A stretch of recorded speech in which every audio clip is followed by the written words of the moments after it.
Bismillahirrahmanirrahim. Alhamdulillahi rabbil alamin.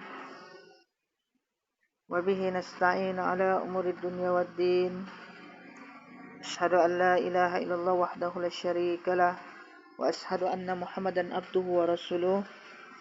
Allahumma salli ala Muhammad wa ala ali Muhammad. Amma ba'd. Ikhwani fid din rahimani wa rahimakumullah.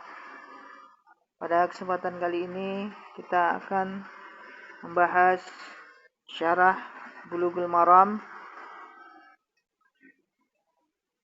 yaitu bab syarat sholat. Adapun pendahuluan dari bab ini adalah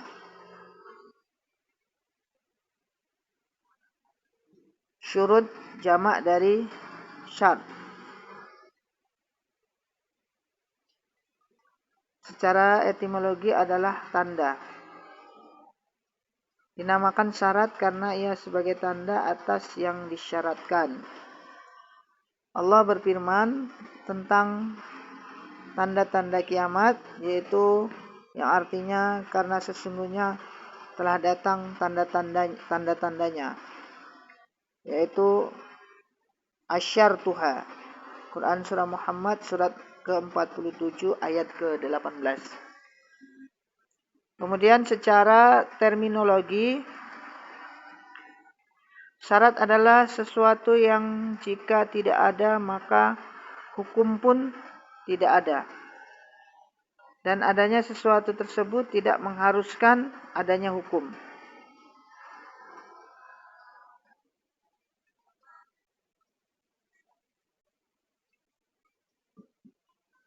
Serta tidak meniadakan sesuatu itu. Jadi syarat sholat adalah sesuatu yang keabsahan sholat tergantung padanya kecuali ada ujur.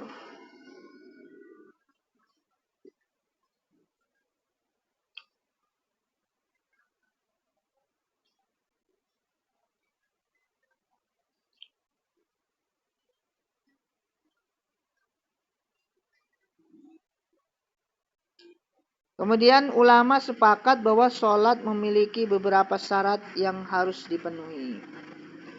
Jika tidak maka sholat itu tidak sah, kecuali jika ada ujur. Syarat ini pengantar pada sholat, namun ia bukan bagian dari sholat.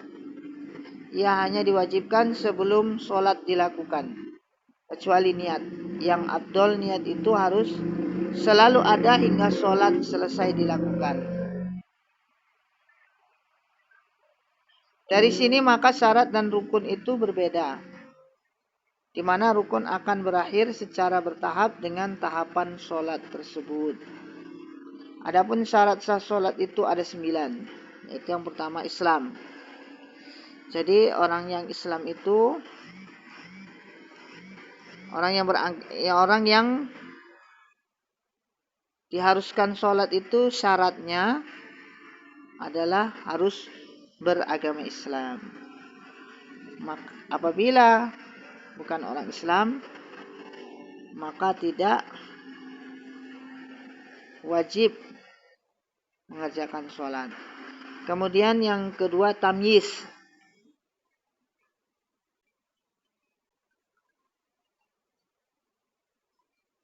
yaitu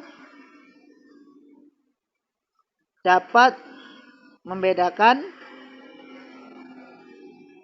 yang baik maupun yang buruk atau sudah dewasa. Kemudian yang tiga berakal.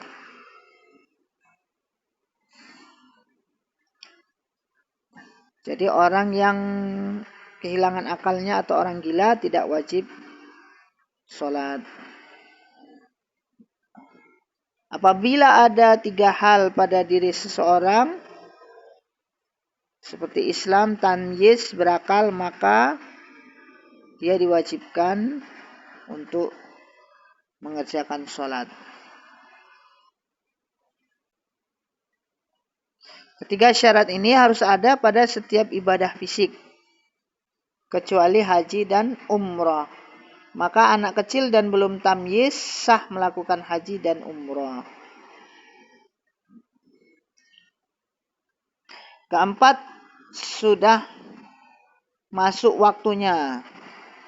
Umar berkata, sholat itu memiliki waktu-waktu khusus yang tidak sah bila dilakukan di luar waktu-waktu khusus tersebut. Kelima, suci dari hadas. Keenam, suci dari najis yang melekat di tubuh dan di pakaian. Ketujuh, menutup aurat. Kedelapan, menghadap kiblat. Yang kesembilan, niat. Perincian hal ini akan dibahas nanti.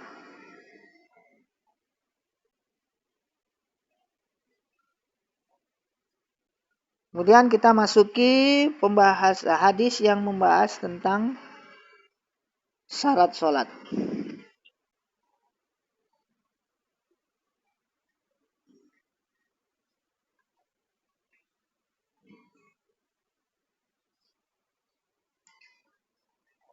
Jadi secara terminologi,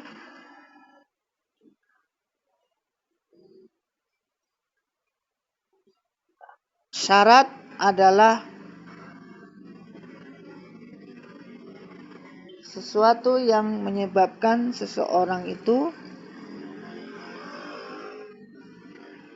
dikenai suatu hukum, yaitu bisa satu kewajiban, bisa itu wajib, atau bisa sesuatu itu hukum haram.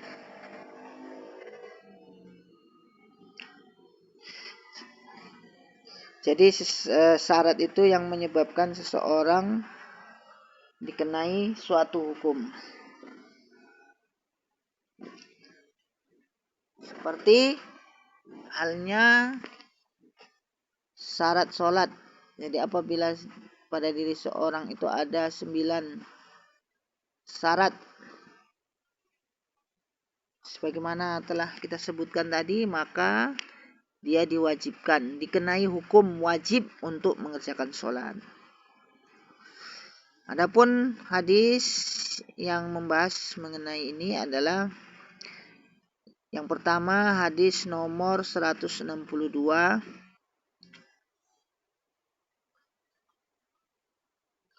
dari Wa'an Aliyin bin Tolak Wa'an Aliyin bin Tolkin radhiyallahu anhu qol, dari Ali bin Tolak radhiyallahu anhu dia berkata, qala Rasulullah sallallahu alaihi wasallam, telah bersabda Rasulullah sallallahu alaihi wasallam, ijapasa ahadukum bis sholati falyan sharib wal yatawadda wal yu'idis sholah. Rawahul khamsah wa sahahahu Ibnu Hibban. Jika salah seorang dari kalian kentut atau buang angin saat melakukan sholat, hendaknya ia keluar dan berwudu serta mengulangi sholatnya. Hadis diriwayatkan oleh 5 imam hadis dan dinilai sahih oleh Ibnu Hibban.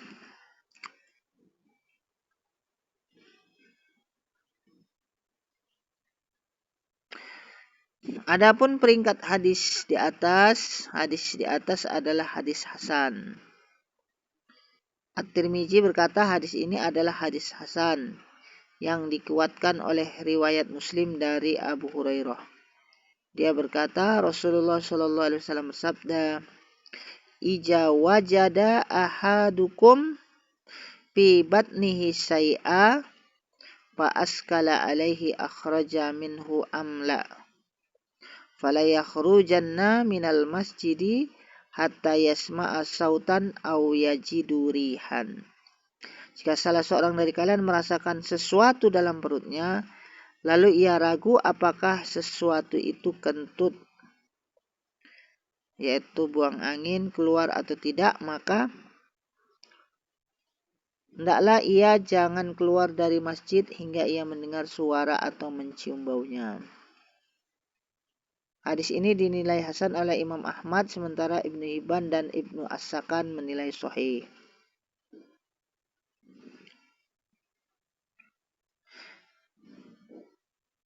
Kosakata hadis, Ali bin Thalaq adalah seorang dari keturunan Hanifah dan salah seorang dari kalangan sahabat Nabi Sallallahu Alaihi Wasallam. Pasa adalah keluarnya angin dari dubur tanpa suara.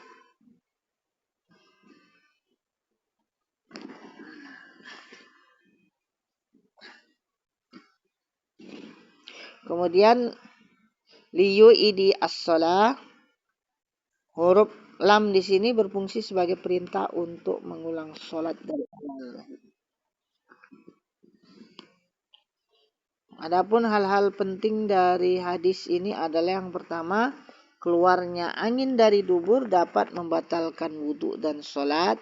Hal ini merupakan kesepakatan ulama.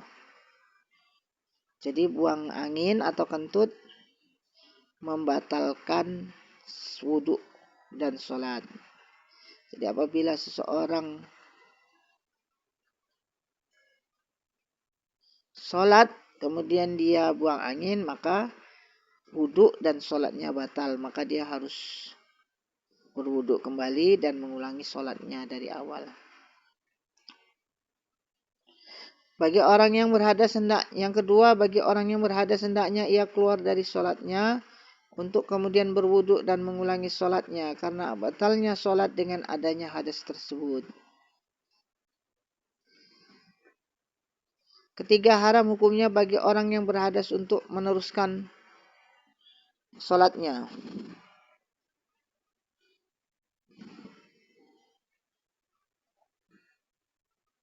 Walaupun tinggal beberapa detik, setiap hadas mencegah sholat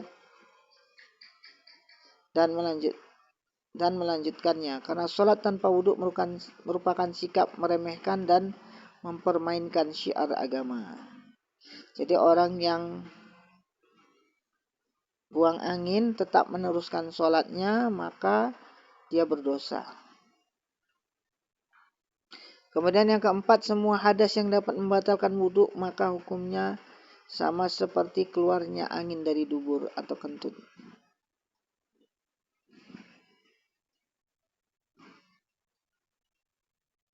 Kelima, ada yang berpendapat bahwa hadis ini bertolak belakang dengan hadis Aisyah yang menyatakan orang yang mengalami atau terkena muntah atau darah mimis dalam sholat, maka ia harus keluar lalu berwudhu.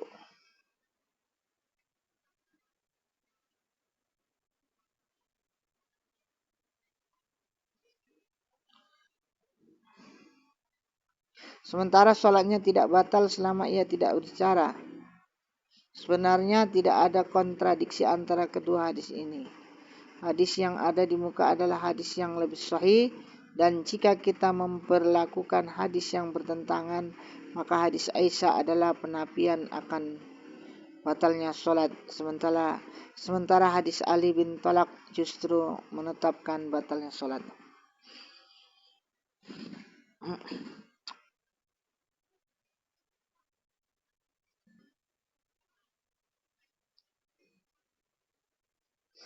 Hadis selanjutnya nomor 163,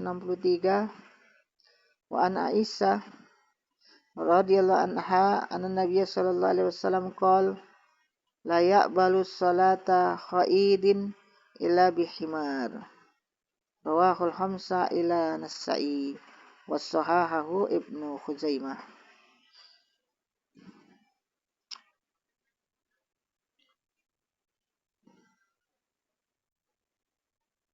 Dari Aisyah radhiyallahu anhu bahwa Rasulullah sallallahu alaihi wasallam bersabda, Allah tidak akan menerima salatnya seorang wanita yang sedang haid kecuali dia memakai kerudung.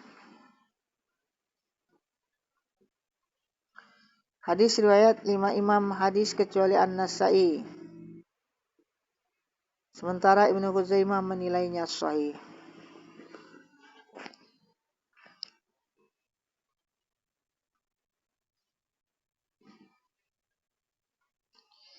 Hadis di atas adalah hadis sahih diriwayatkan oleh Imam Ahmad, Daud, At-Tirmizi, Ibnu Majah, Al-Hakim, dan Al-Baihaqi. At-Tirmizi berkata hadis ini hadis hasan. Al-Hakim menilainya sahih sesuai syarat Muslim. Az-Zahabi pun setuju dengan pendapat ini. Sementara Ibnu Huzaimah, Ahmad Syakir, dan Al-Albani menilainya sahih. Kosa kata hadis, haid yang dimaksud di sini adalah wanita yang telah balik.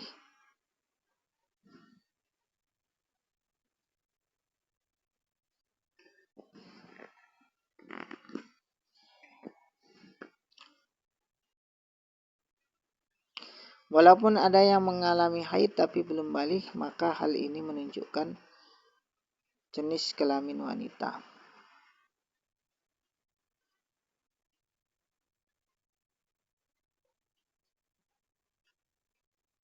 Yang dimaksud di sini adalah wanita yang telah balik. Walaupun ada yang mengalami haid tapi belum balik, maka hal ini menunjukkan jenis kelamin wanita.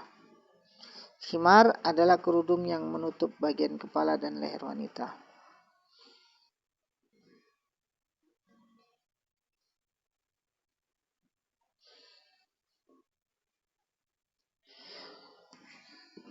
Wanita yang hal-hal penting dari hadis. Yang pertama, wanita yang sedang haid tidak boleh sholat dan tidak sah sholat yang dilakukan saat sedang haid. Adapun yang dimaksud dengan haid di sini adalah seorang wanita yang sudah balik. Kedua, hadis ini bukan menunjukkan bahwa wanita yang balik ditandai dengan adanya haid saja, tetapi juga dengan tanda-tanda selain haid. Seperti keluar mani, tumbuhnya rambut kemaluan, atau umumnya sudah 15 tahun. Akan tetapi hadis ini hanya mengungkapkan yang sangat khusus bagi wanita, yaitu haid.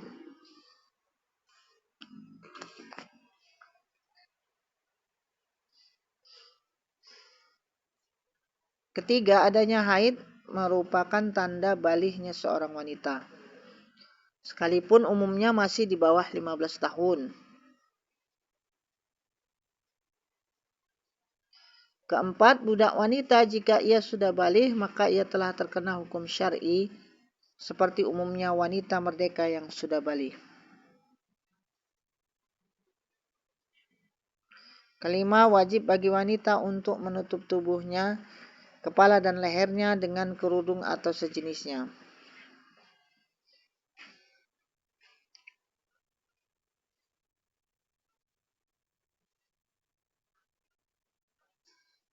Keenam, menutup aurat dalam sholat merupakan syarat sah sholat. Aurat dalam sholat berbeda-beda sesuai dengan perbedaan orang yang sholat, dari segi jenis kelamin dan umur. Mengenai hal ini akan ada pembahasannya nanti. Kemudian yang ketujuh, dari hadis ini dapat dipahami bahwa anak perempuan yang masih kecil dan belum balik sah melakukan sholat walau tanpa menutup kepalanya dengan kerudung.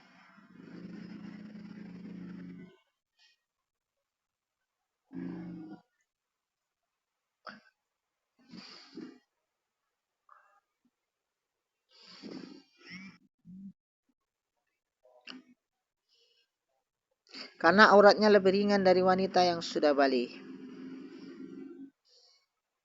Kedelapan, tidak diterimanya sholat wanita balik yang tidak memakai kerudung di kepalanya.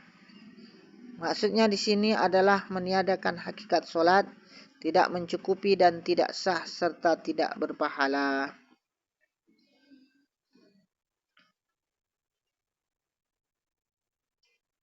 Demikianlah pembahasan kita pada kesempatan kali ini. Wallahu ta'ala a'lam. Subhanakallahumma wa bihamdika asyhadu an la ilaha illa anta astaghfiruka wa atubu ilaik. Assalamualaikum warahmatullahi wabarakatuh.